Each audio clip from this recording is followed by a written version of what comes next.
Thanks for watching our daily 4 News Now coronavirus report. I'm Robin Nance.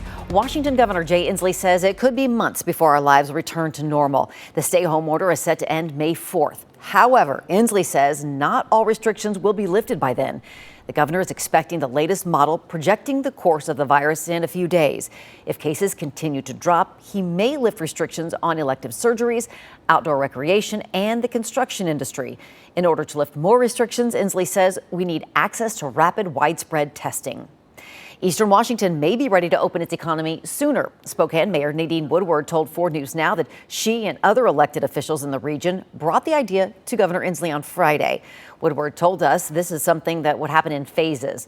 Across the state, we have seen hospital visits for COVID-like symptoms drop. Here in Spokane County, 12 people are currently in the hospital with coronavirus. That's 3 fewer than the day before. Woodward says that's the kind of data they're closely watching. The mayor also believes the dynamic of our economy on this side of the state is much different than Western Washington. We don't have big companies that can boost our economy like Amazon and Microsoft and Boeing. Our backbone of our economy is small businesses, and that's what's been shut down. Woodward says any decision to lift restrictions sooner would be done with extreme caution. And if cases were to jump at any point, they wouldn't be afraid to hit the pause button.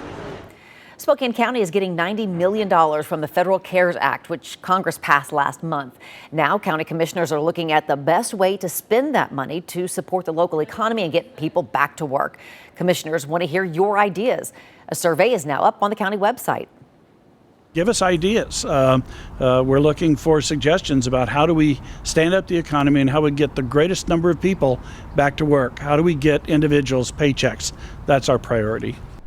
Commissioner Al French says the money could be spent over the next 3 to 6 months. However, there is no set timeline. We have more information and a link to the survey at kxly.com. Well, as of now, the 41st annual Pig Out in the Park is still a go. Organizers for the event say they're, quote, hoping for the best at this point. They are working with the city and Riverfront Park to plan the week-long food festival right now. If restrictions are lifted by summertime, the event will be held September 2nd through the 7th. Hundreds of billions more dollars are closer to getting into the hands of small business owners. The U.S. Senate has passed a $480 billion plan that will refresh the Paycheck Protection Program and help hospitals across the country. $310 billion of the plan goes to the Paycheck Protection Program, which gives small businesses federal loans to stay afloat during this difficult time. In its first stimulus package, Congress approved $349 billion for the program, but that money ran out in just 14 days. $75 billion of this new plan will go to hospitals and healthcare providers that are finding themselves stretched thin right now. And another $25 billion is meant to expand testing for the virus. Once it passed the Senate, President Trump gave the plan his thumbs up.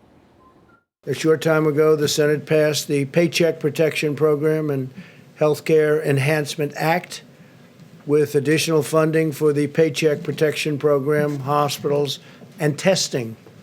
A lot of money for all of them, especially for our workers and our small businesses.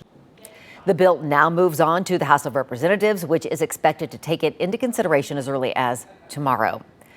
The Spokane Veterans Home says a second resident there has died after testing positive for COVID-19. Since the outbreak began, 25 of the home's residents have tested positive for the virus. 20 of them are being cared for at the facility. 3 others are hospitalized receiving treatment.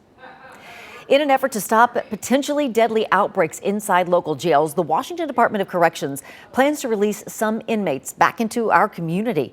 Inmates who are released are supposedly nonviolent offenders, but that is not reassuring some groups, including victims of domestic violence and their advocates. In Washington, violating a no-contact order is not considered a violent felony unless the person violates the order more than 3 times. That means criminals who have violated these orders could still be released.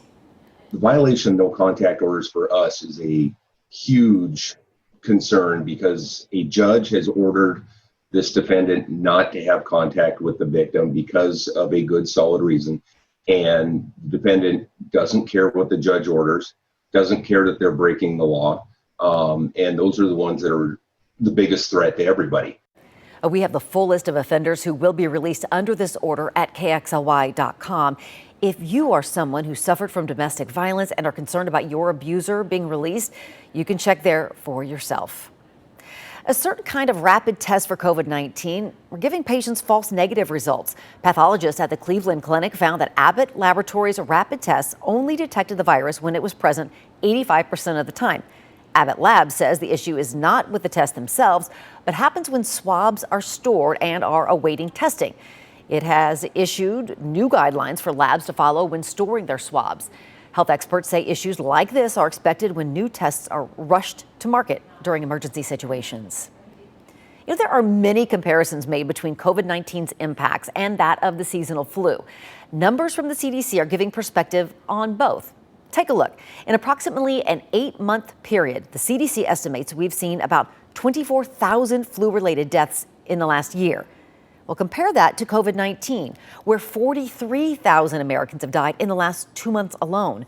That's with strict social distancing measures.